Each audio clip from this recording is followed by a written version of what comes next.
समप्रभां मृगपतिं स्कंदस्थितां भीषणां कन्याभिकरवालकेटविलसदस्ताविरासेवितां हस्तये चक्रगदाशिखेटविशिखां चापं गुणं तर्जनीं बिभ्राणमनलात्मिकां शशिधरां दुर्गां त्रिनेत्रां भजे।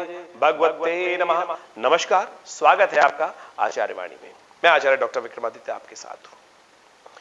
शनि मंगल का षडाष्टक योग बनने वाला है और मैं आपको बताने वाला हूं ऐसा दिव्य उपाय जो केवल 3 दिन यदि आप समय निकालकर कुछ देर के लिए इस उपाय कर लें। दिव्य तिथियां उपस्थित होने वाली हैं 3। ये षडाष्टक योग, उसके बाद शनि मंगल का टकराव का योग, ये करीब करीब 90 दिन तक का समय रहेगा और उन सब से रक्षा प्राप्त करना बहुत आवश्यक है। देखिए कन्या राशि वालों, कन्या राशि वालों एक बात समझ लीजिए कि आपकी राशि के अनुसार से जो मंगल जो है विशेष तौर पर राशि परिवर्तन का योग बना रहे हैं और मंगल विशेष तौर पे बड़ा मंगल करने वाले ग्रह माने जाते हैं। मंगल का नाम ही मंगल है। मंगल कौन है? मंगल वीरभद्र है, जो शिव के आशीर्वाद से, जिनका नाम मंगल पड़ा, शिव के आशीर्वाद से उत्पन्न हुए।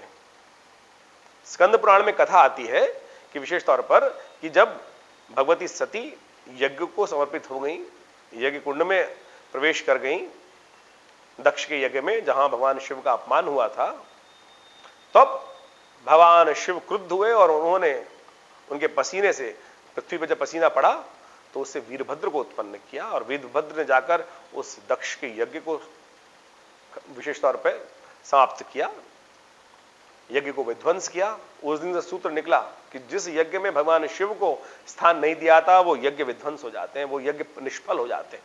इसलिए यज्ञ में शिव का अंश अवश्य उत्पन्न होना चाहिए, शिव को आहुति अवश्य देनी चाहिए। उस दिन से यह सिद्धांत बन गया, किसी भी यज्ञ में शिव को यदि आहुति नहीं दी जाएगी, शिव को आह्वान नहीं किया जाएगा, वो यज्ञ सफल होगा ही नहीं।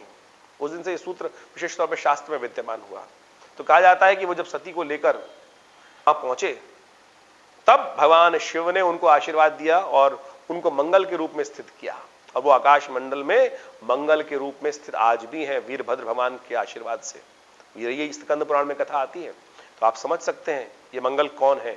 और मंगल साहस के प्रतीक माने जाते हैं, उत्साह के प्रतीक माने जाते हैं, देवताओं समस्त ग्रहों में सेनापति के रूप में माने जाते हैं। यदि मंगल क्षीण हो जाए कुंडली के अंदर तो ऐसे व्यक्ति डिप्रेशन में चले जाते हैं, गलत कार्य करने लगते हैं, मन में उच्चारण, डिप्रेशन, यानी हिम्मत ही नहीं होती है। हमने देखा बहुत सारे लोग अनेक प्रकार के गलत यानी कई प्रकार के एडिक्शन में फंस जाते हैं जब मंगल कमजोर हो, अस्त हो, अशुभ भाव में हो, अशुभ ग्रहों के साथ हो, इस प्रकार के मंगल की स्थिति खराब हो। अब गोचर में मंगल की स्थिति, मंगल विशेष तौर पर कर्क राशि में प्रवेश करेंगे, ये रहेगा करीब करीब 50 दिन, 30 जून तक। और ऐसे में ये 30 जून तक ये योग पड़ेगा, विशेष तौर पर ये कई प्रकार की समस्याएं उत्पन्न कर सकता है। आपकी राशि में यदि हम बात करें कन्या राशि वालों के लिए, तो मंगल कहां जा रहे हैं? 11वें भाव में। 11वें भाव में मंगल जो होते हैं वो लाभ का स्थान है, लाभ का स्थान है, इनकम को बढ़ाने का स्थान है और विशेष तौर पर लाभ का स्थान जो आपकी इनकम को सोर्स बढ़ाता है, कई प्रकार की आमदनी को बढ़ाने के योग बनाता है, वहां जाकर बैठ गए हैं। और साथ साथ स्वामी है आपकी राशि के अनुसार से आपके पराक्रम भाव के, तृतीय भाव के और साथ साथ आपके अष्टम भाव के। इन दोनों इंपॉर्टेंट भाव के स्वामी हैं और यहां पर जब वो कमजोर हो गए, सामने विशेष तौर पर समझ लीजिए कि शनि महाराज वैसे ही आपके 6ठे भाव में चल रहे हैं और शनि 6ठे भाव में उनकी दृष्टि भी पड़ गई है। शनि वहां बैठकर क्या कर रहे हैं? आपके शत्रु उत्पन्न कर रहे हैं, रोग उत्पन्न कर रहे हैं, कई प्रकार की समस्या दे रहे हैं और वहां जाकर और ज्यादा शनि की दृष्टि, जब मंगल की दृष्टि पड़ जाएगी तो उस भाव को और खराब करेंगे। तो ऐसे में आपको समझना चाहिए। देखिए पूरे विश्व में भी इस प्रकार का जब षडाष्टक योग बनता है, आप कहीं भी पढ़ सकते हैं शनि मंगल का षडाष्टक योग, आपको पता चल जाएगा अशुभ योगों के अंदर इसकी गणना होती है। ऐसे में विप्लवकारी योग, ऐसे ही पिंगल नाम का संवत चल रहा है, युद्ध की स्थिति चल रही है, पर्यावरण में परिवर्तन का योग बन रहा है, प्राकृतिक आपदाओं का योग बन रहा है, साथ साथ कई प्रकार के गलत कार्य बढ़ सकते हैं, गलत लोग आतंकवादी घटनाओं को बढ़ा सकते हैं, इस प्रकार के योग बनते दिखाई देंगे ऐसे समय में। और इसके बाद शनि मंगल का टकराव भी हो जाएगा। जब शनि सिंह में जाएंगे, मंगल शनि सिंह में जाएंगे, तब 30 जून के बाद वो और ज्यादा सामने परस्पर विरोध स्थिति उत्पन्न कर देंगे। तो यानी इन सब चीजों से बचने के लिए कौन सा मार्ग उपस्थित है? देखिए सकल भगवान ने हर जगह कुछ ना कुछ रास्ता बना रखा है, कुछ ना कुछ शुभ करने का रास्ता बनाते हैं भगवान। प्रकृति में कुछ ना कुछ रास्ता हर जगह दिया होता है। आप समझे, भगवान ने जब हनुमान जी को भेजा वहां लंका में, तो वहां तो कोई भी मिलने वाला नहीं था। और हनुमान जी तो ऐसी ड्यूटी चलती है, प्रभु की आज्ञा है तो बिल्कुल कार्य करना है। और जब वो वहां पहुंचे तब भगवान उनको समझ में आया, तो भगवान ने तो पहली स्थिति बना रखी थी। हनुमान जी को भी एक बार कहा जाता है कि वहां अहंकार हो गया, अरे मैं ना होता तो कौन रक्षा करता। भगवान ने हर जगह कुछ ना कुछ बिठा रखा है, और उनके अहंकार का मर्दन वहीं उसी वक्त हो गया। तब वहां देखा कि पहले से वहां कौन था, विभीषण विद्यमान था भगवान का सेवक के रूप में। और वहां लंका निश्चर निकर निवासा, वहां कहां सज्जन वासा। तो सब सज्जन के रूप में हनुमान जी ने जब देखा, रामायुध अंकित ग्रह शोभा वर्णि न जाए, तो वहां पर जब हनुमान जी ने देखा कि वो रास्ता, सब रास्ता वहां पे विभीषण ने उनको रास्ता बताया कहां भगवती सीता मिलेंगी और कैसे रास्ता प्रपादित होगा, तो वहां स्वयं, तो इसलिए भगवान ने सब रास्ते बना रखे हैं। तो हमने बड़ी सुंदर तरीके से अध्ययन किया और समझा कि वहां पर क्या योग बने। अरे ज्येष्ठ का महीने में योग बन रहा है, और ज्येष्ठ के महीने में बुढ़वा मंगलवार आते हैं, और 23 तारीख को भी चतुर्थी और मंगल का योग पड़ रहा है, अंगारक चतुर्थी पड़ रही है। तो ऐसे में बड़ा सुंदर तरीके से आप उपाय कर लीजिए। और शास्त्र समझे, वही कथा रामायण के अंदर आती है कि शनि ने, जब हनुमान जी ने लंका का दहन किया तो शनि को मुक्त किया, तो शनि ने आशीर्वाद दिया कि जो आपके भक्त होंगे उनको कष्ट नहीं दूंगा। तो आप कोशिश ये करें, हमने तो ये बहुत सुंदर तरीके से उपाय समझाने का प्रयास किया आपको। तो शनि जयंती के दिन हमने आश्रम पे व्यवस्था रखी हुई है 100 पाठ हनुमान चालीसा के करने की, और बहुत साल से ये सुंदर व्यवस्था चलती है। लोग 8 घंटे तक लगातार हनुमान चालीसा का पाठ करते हैं बड़े आनंद भाव से।